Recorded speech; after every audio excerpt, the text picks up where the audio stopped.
लाल किला धमाके के बाद दिल्ली से सटे फरीदाबाद में चल रही अल फलाह यूनिवर्सिटी चर्चा में आ गई। इस यूनिवर्सिटी के मालिक, यहां के प्रोफेसरों और छात्रों के नए नए कारनामे सामने आने लगे। जो लोग दिल्ली में रहते हैं उनमें से भी अधिकांश इस धमाके से पहले अल फलाह यूनिवर्सिटी का नाम तक नहीं जानते थे। अल फलाह एक अरबी शब्द है जिसका शाब्दिक अर्थ सफलता या उन्नति है, लेकिन असली अर्थ कुछ और ही है। आसमानी किताब में अल फलाह शब्द का प्रयोग आखिरत के लिए किया गया है। आखिरत अर्थात मौत के बाद का जीवन और उससे मिलने वाली सफलता।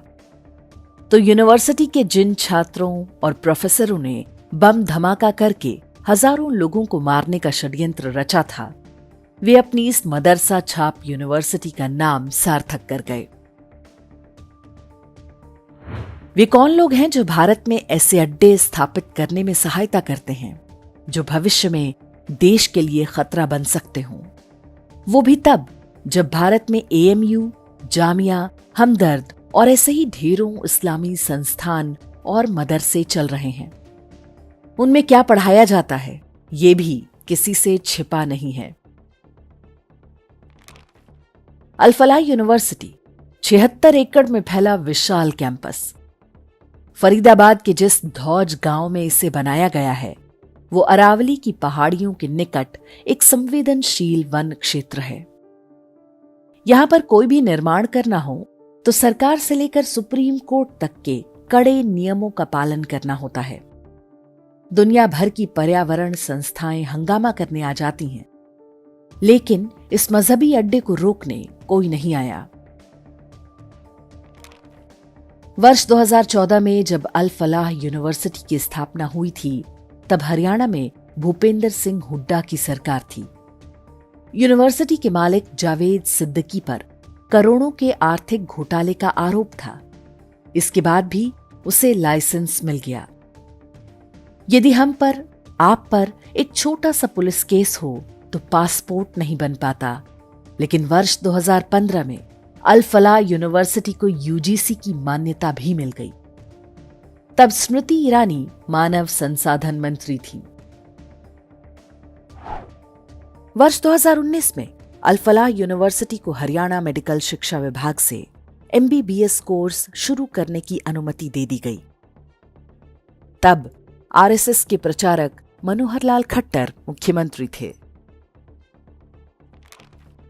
कांग्रेस से कोई आशा करना व्यर्थ है, किंतु दिल्ली की सीमा से सटाकर बनाया गया ये मजहबी अड्डा भाजपा के कार्यकाल में भी फलता फूलता रहा।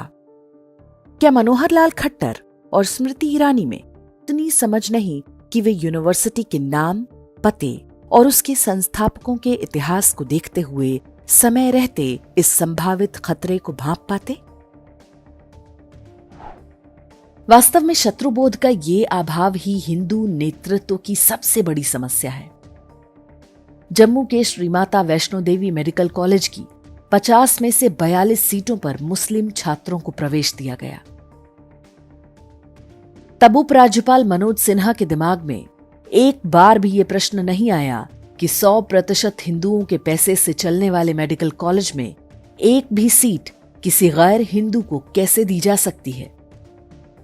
माता वैष्णो देवी श्राइन बोर्ड के प्रमुख के नाते क्या ये मनोज सिन्हा की जिम्मेदारी नहीं थी कि वो सुनिश्चित करें कि माता वैष्णो देवी के करोड़ों भक्तों के चढ़ावे के पैसों का दुरुपयोग ना होने पाए? प्रयागराज में एक सैम हिगिनबॉटम यूनिवर्सिटी है। ये अपने शॉर्ट नेम शुअर्ट्स के नाम से जानी जाती है। पहले ये ईसाई मिशनरियों द्वारा संचालित एक मामूली सा कॉलेज हुआ करता था। वर्ष 1998 में वाजपेयी सरकार में मानव संसाधन मंत्री बनते ही मुरली मनोहर जोशी ने सबसे पहले इस संस्थान को डीम्ड यूनिवर्सिटी का दर्जा दिलवाया था। बताते हैं कि इसके संचालक बिशप राजेंद्र बी लाल से जोशी जी के बड़े ही मधुर व्यक्तिगत संबंध थे। उन दिनों भी यहां पर शिक्षा की आड़ में चंगाई सभाएं हुआ करती थीं। मुरली मनोहर जोशी द्वारा विश्वविद्यालय की मान्यता मिलने के बाद शुआर्ट्स आज पूरे पूर्वी उत्तर प्रदेश में ईसाई धर्मांतरण का अड्डा बन चुकी है। विज्ञान के नाम पर चल रही इस यूनिवर्सिटी में खुलेआम चंगाई सभाएं होती हैं। वाइस चांसलर राजेंद्र बीलाल लोगों के भूत भगाकर उनका इलाज करते हैं। कोविड के दिनों में वो कोरोना वायरस को डांट कर भगाया करता था। यीशु के नाम से हम इस तूफान को, इस महामारी को डांटते हैं। थम जा, थम जा, थम जा, थम जा, और हमारे लोगों पर अब कोई आक्रमण न कर। हमारे लोगों पर अब कोई आक्रमण न कर। हम तेरे अधिकार को समाप्त करते हैं। तेरे अधिकार को समाप्त करते हैं। जहां से तू आया है तुझे हम वहीं अथाह कुंड में भेज देते यीशु के नाम से। इस ढोंगी बिशप पर हत्या और धर्मांतरण समेत ढेरों आपराधिक केस दर्ज हैं। योगी आदित्यनाथ सरकार ने उस पर शिकंजा कसा तो सुप्रीम कोर्ट ने उसे बचा लिया। मुरली मनोहर जोशी ने जिस संपोले को दूध पिलाया था वो आज अजगर बन चुका है और धीरे धीरे गरीब हिंदुओं को निगल रहा है।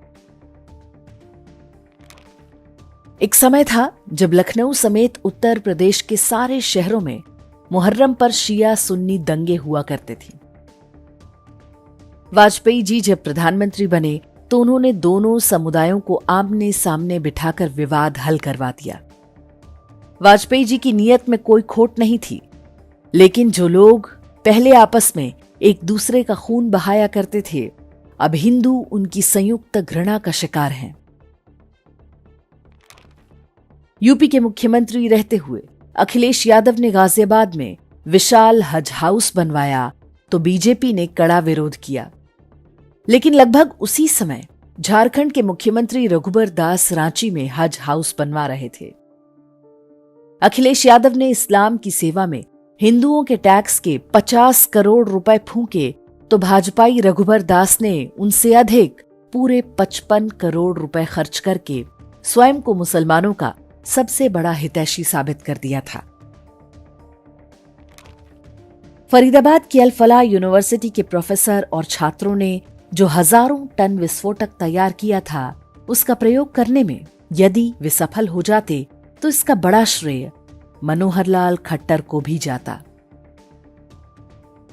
सुरक्षा एजेंसियों ने भले ही उस षड्यंत्र को विफल कर दिया, लेकिन खट्टर जी से इस बात का क्रेडिट कोई नहीं छीन सकता कि उन्होंने ही हरियाणा में मस्जिदों के इमामों और मौलवियों को सरकारी खजाने से वेतन देने की परंपरा शुरू की थी। जब यही काम अरविंद केजरीवाल ने दिल्ली में किया तो बीजेपी विरोध कर रही थी। बिहार चुनाव से ठीक पहले ईद पर भाजपा ने सौगाते मोदी नाम से लाखों मुसलमानों को तोहफे बांटे थे। संभवतः उसी का रिटर्न गिफ्ट चुनावी मंच से प्रधानमंत्री की मां के लिए गाली के रूप में दिया गया था। लेकिन यह मृग मरीचिका समाप्त होती नहीं दिख रही। भाजपा अपने आधिकारिक सोशल मीडिया हैंडल से बता रही है कि कांग्रेस के समय सरकारी नौकरी में केवल 4.5% मुसलमान थे। बीजेपी ने उसे बढ़ाकर 10.5% कर दिया। मजहबी समुदाय के लिए 20 लाख रुपए तक लोन की योजनाएं चल रही हैं। काफिर का नेतृत्व या तो मूर्ख या बिकाऊ होता है। जो मूर्ख होते हैं उनमें महान बनने और सेक्युलर कहलाने की ऐसी तीव्र इच्छा होती है कि उसके लिए वे किसी भी सीमा तक जा सकते हैं। दूसरी श्रेणी बिकाऊ नेताओं की है। हमें नहीं पता कि इस वीडियो में हमने जो भी नाम लिए हैं वे किस श्रेणी में आते हैं। इसका निर्णय हम आप पर छोड़ते हैं। हिंदू नेतृत्व के इस मतिभ्रम के बीच एक समाज के रूप में हम क्या कर सकते हैं? इसका उत्तर है कि हम दबाव बना सकते हैं। शिष्ट भाषा में सभ्य तरीके से अपना विरोध व्यक्त करते रहें। हिंदुओं के वोट लेकर जो नेता मजहब की सेवा पर अधिक ध्यान दे रहे हैं, उन्हें पता चलना चाहिए कि समाज उन्हें देख रहा है। समाज ने जब गांधी के कुकृत्यों को इतने वर्षों तक याद रखा, तो वे भला किस खेत की मूली हैं।